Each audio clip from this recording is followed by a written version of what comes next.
வணக்கம் சொந்தங்களே. இப்போ நம்ம என்ன பார்க்க போகிறோன்னா, என்னோடய ஸ்டைலில் மீன் குழம்பு எப்படி வைக்கிறதுன்னு பார்க்க போகிறோம். எங்கள் வீட்டில் கொஞ்சம் குழம்பு அதிகமாக தான் வைப்போம், 2 வேளைக்கு இருக்கிற மாதிரி.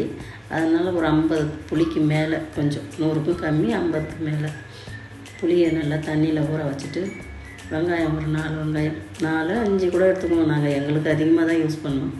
5 வெங்காயத்தை நல்லா நறுக்கி ஃபஸ்ட்டு நறுக்கிடுவோம்.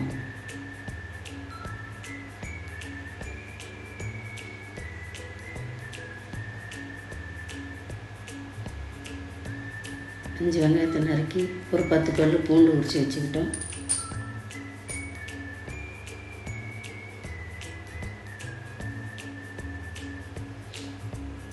அடுப்பில் ஒரு வானல் வச்சு அதில் கொஞ்சம் எண்ணெய், குழம்புக்கு ஏற்ற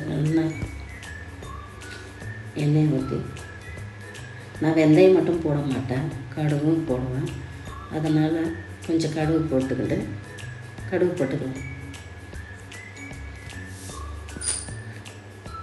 எண்ணெய் காஞ்சதும் கடுகு நல்லா பொரிஞ்சதும் பொரியட்டும். வெந்தயத்தை கொஞ்சம் போட்டு, வெந்தயமும் லைட் ப்ரௌனாக ஆகட்டும். ரொம்ப ப்ரௌனாக ஆனாலும் கசக்கும். லைட் ப்ரௌனாக ஆனதும் கொஞ்சம் சீரகம் போட்டுக்கிட்டு,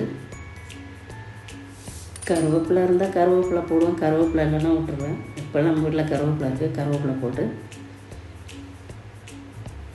நறுக்கி வச்ச வெங்காயம், 10 பல் பூண்டு எண்ணெயில் போட்டு வதக்கிக்கலாம்.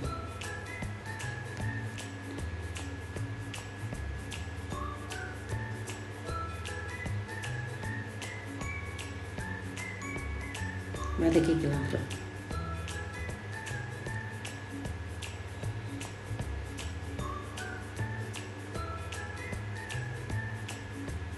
வெங்காயம்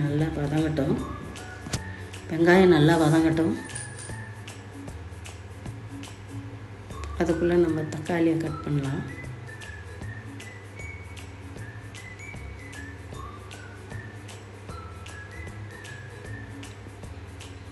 அப்பப்போ கிளறி விட்டுட்டே இருந்து வெங்காயம் வதங்க பார்த்து தக்காளியும் நறுக்கி வச்சுக்குவோம்.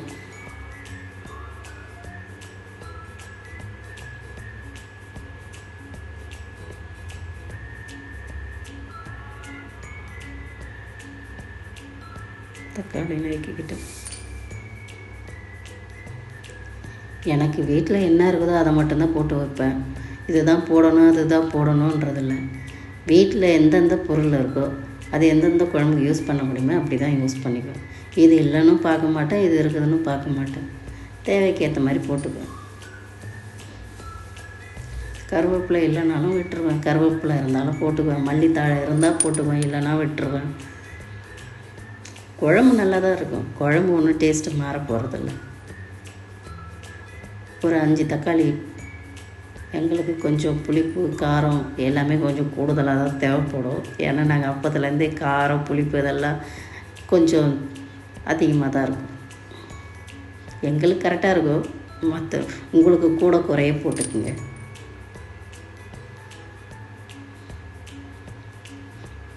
வெங்காயம் நல்லா வதங்கி வருது.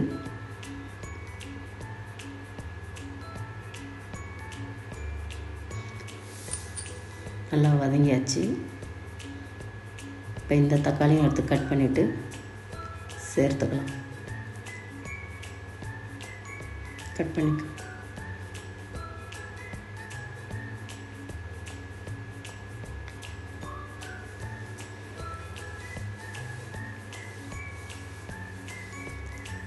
தக்காளி கட் பண்ணியாச்சு. வெங்காயமும் நல்லா வதங்கி வந்துடுது.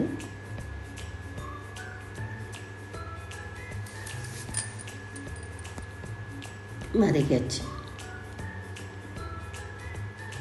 நம்ம தக்காளியை போட்டுக்குவோம். இருக்கிற தக்காளி எல்லாத்தையும் பானையில் தள்ளி நல்லா வதக்கி விட்டுக்கலாம். நல்லா வதக்கி விட்டுக்கலாம். தக்காளி வெங்காயம் நல்லா குழைய வதங்கட்டும். குழைய வதங்கினதும் அதுலேயே நான் குழம்பு தூள் அரைச்சி வச்சுருக்கிறேன். குழம்பு தூள்லாம் வீட்டிலே தான் அரைச்சி வச்சுக்குவேன். குழம்புத்தூள் காரத்தூள் இருந்தாலும் சேர்த்துக்குவோம். இப்போ கொஞ்சம் தான் காரத்தூள் இருக்குது. கொஞ்சம் மஞ்சள் பொடி சேர்த்துக்கலாம். மஞ்சள் பொடி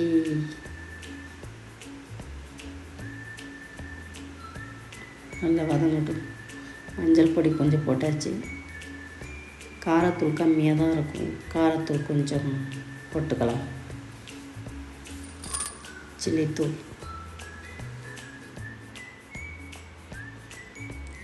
அடுத்து வீட்டில் அரைச்சி வச்ச குழம்புத்தூள் போடலாம். இன்னொரு ஸ்பூன் எல்லாம் சேர்த்து வதக்கிக்கலாம்.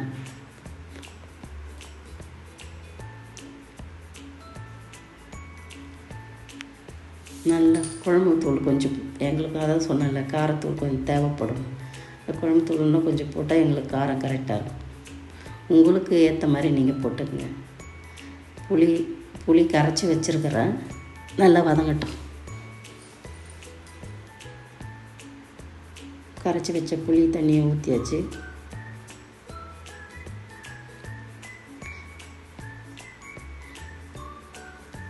தேவைக்கேற்ற உப்பு போட்டாச்சு.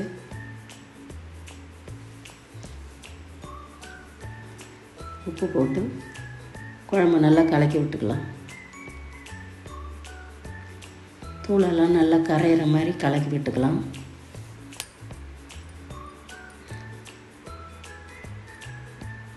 இதுக்கு மேலே உங்களுக்கு தண்ணி தேவைப்பட்டாலும் ஊற்றிக்கலாம், தேவையில்லைனாலும் விட்டுடலாம். சங்கரா மீனும் கவலை மீனும் வாங்கி அலசி வச்சுருக்கிறேன். குழம்பு நல்லா கொதித்து வந்துடுது, எண்ணெய் பிரிஞ்சு வந்துடுது பார்த்துங்க. இப்போ நம்ம மீன் அலசி வச்ச மீனை குழம்புல போட்டுக்கலாம்.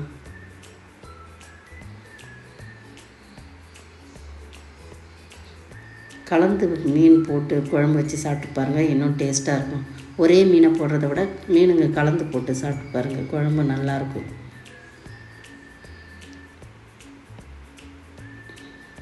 அலசின மீனை எல்லாத்தையும் போட்டாச்சு.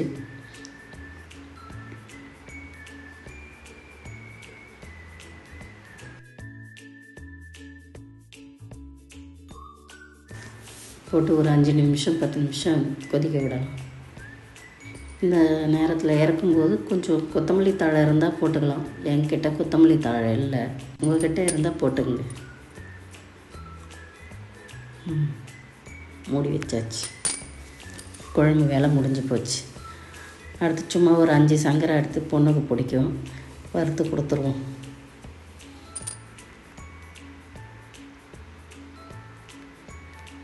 இந்த பக்கம் அடுப்பு ஏற்றி தோசைக்கல்லில் கொஞ்சம் எண்ணெய் ஊற்றி